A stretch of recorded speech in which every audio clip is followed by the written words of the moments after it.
Um resumo sobre a situação intelectual no país. O texto é resultado de uma conversa entre Renato Rabelo e Flávio Lindolfo, alunos do Seminário de Filosofia do professor Olavo de Carvalho.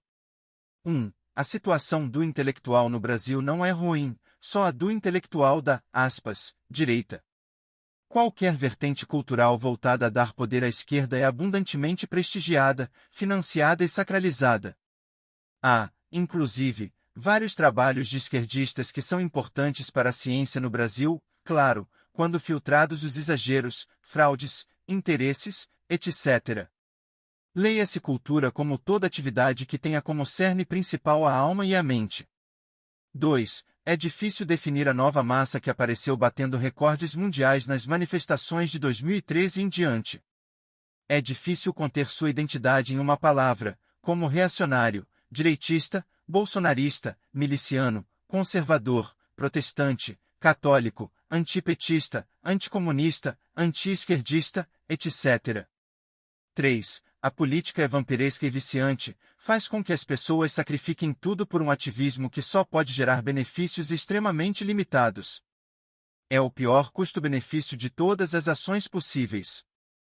4. A situação cultural do país, e seus derivados na política, militarismo e economia, se está ruim porque os responsáveis pelas instituições que deveriam estar curando a cultura estão sendo pagos mas não estão entregando resultado. As FFAs deveriam proteger o senso de identidade e patriotismo na mente do povo estão falhando, o clero que deveria proteger o rebanho da desmoralização também está, etc. Essa incompetência está sobrecarregando os leigos e pessoas comuns com trabalhos que não são seus.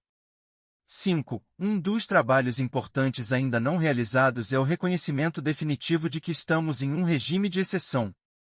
As pessoas estão muito mal acostumadas com ditaduras cinematográficas do tipo norte-coreano e, por mais que seja real, seu excesso acaba criando uma caricatura, um exagero enganoso. Há um livro, chamado Cartas para Hitler, em que a população denunciava judeus por qualquer bobagem, pedindo punições.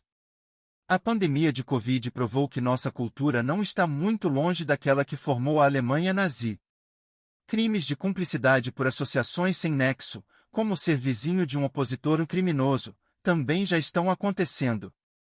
Como o Brasil é muito grande e tem muitas cidades poderosas, seu domínio não é tão fácil como o de uma ilha como Cuba. A ditadura está atingindo agora os grandes influenciadores, políticos, oficiais e empresários. Mas assim que os grandes obstáculos forem derrubados, eles chegarão a fazer o pente fino na população. Até mesmo o movimento tradicionalista fomentado pelos leigos dentro da igreja está sendo estudado para ser perseguido com o rótulo de cristofascismo. 6. A partir do momento em que houver o reconhecimento de que estamos em um regime de exceção, há um redirecionamento dos estudos. Uma das direções é estudar na literatura como a humanidade já reagiu a regimes assim.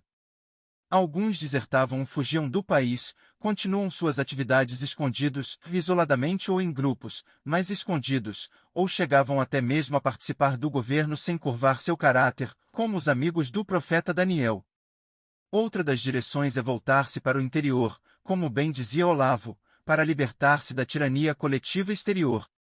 Por mais que pareça uma ideia simples, ela não é tão fácil de aplicar e requer muito foco, como colocar uma linha no fundo de uma agulha. 7. Qualquer grande líder, político, militar, empresário, chefe de família, no sentido de família como se fosse um partido político organizado, etc., sairá dos grupos intelectuais. Todos os que desprezam a cultura serão derrotados pela loucura, tirania e ou escassez que tendem a aumentar. 8. É preciso muito cuidado para escolher uma cônjuge. A família é um agente cultural peculiar, ela perpetua certos saberes, costumes, crenças, mais do que qualquer universidade ou partido político. O investimento em uma família é o investimento mais sério e benéfico que qualquer ativista pode fazer, em todos os níveis, de saúde e proteção física, econômica, social, intelectual, religioso, etc. Por mais que ele não pareça abrangente, seu modo de ser, Olavo, prometam ser, é um exemplo, um farol, que inspira sem esforço quem também quer orientar-se na vida. Um dos redirecionamentos de estudos deve voltar-se para a escolha do cônjuge certo, como os estudos do Izundi. 9. Depois de algum debate, entramos no assunto do critério do nível de religiosidade do futuro cônjuge. O destino eterno de sua própria alma e de teus filhos pode ser muito abalada ou reforçada por essa união. A compatibilidade religiosa é importante para evitar lidar com problemas crônicos de divergências, discussões inúteis e até mesmo surpresas sendo trazidas para dentro de casa, macumba, por exemplo. No entanto, muita gente vive a fé de maneira superficial, sem participação, sem envolvimento, sem aprofundamento, sem intimidade com Deus.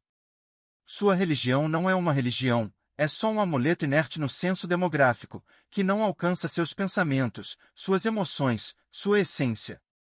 A religião do brasileiro normalmente é voltada para Mamon, para suas posses, prazer, lazer e conforto. Depois que consegue tudo o que quer, passa a viajar, não para elevar-se interiormente mas para ter qualquer sensação diferente, como um viciado que ficou tolerante à droga de costume. Ao tentar dimensionar a seriedade da questão, é importante lembrar que os pais transmitirão aos seus filhos essa cultura e, se forem muito divergentes, eles produzirão uma nova geração confusa, sem identidade fraca, pronta para ser uma mera peça no império hegemônico do momento. A escolha do parceiro por mero prazer momentâneo é rifar teus herdeiros para a sorte o mundo lhe trouxer. 10. Flávio, nesse ponto, chegou no cerne da questão de abertura a novos horizontes. Quem quer elevar-se consegue subir até mesmo sem viajar para muito longe. Na zona rural, certa vez, ele conversou com um senhor que disse que acha a coisa mais estranha do mundo morar em casas coladas umas às outras. Por mais engraçada que pareça essa estranheza, ele está certo. A humanidade viveu na maior parte de sua história na zona rural e o aparecimento de muitas cidades enormes é muito recente. A arquitetura de casas coladas e iguais é uma imagem de tirania coletivista e os arranha-céus são mais uma imagem de perturbador esmagamento de sua base e escravização do homem comum, cuja alma ignorada não tem mais espaço para Deus. Viajar não é, no entanto, moralmente errado. Só é necessário notar se um pretendente está interessado em viagens apenas pelo motivo pequeno-burguês ou se une o prazer da viagem à contemplação elevada do mundo espiritual. 11. Flávio aqui tomou as rédeas da conversa para falar a respeito de fatos interessantes sobre o Brasil. Onde, no mundo, uma organização criminosa produziu um estilo musical?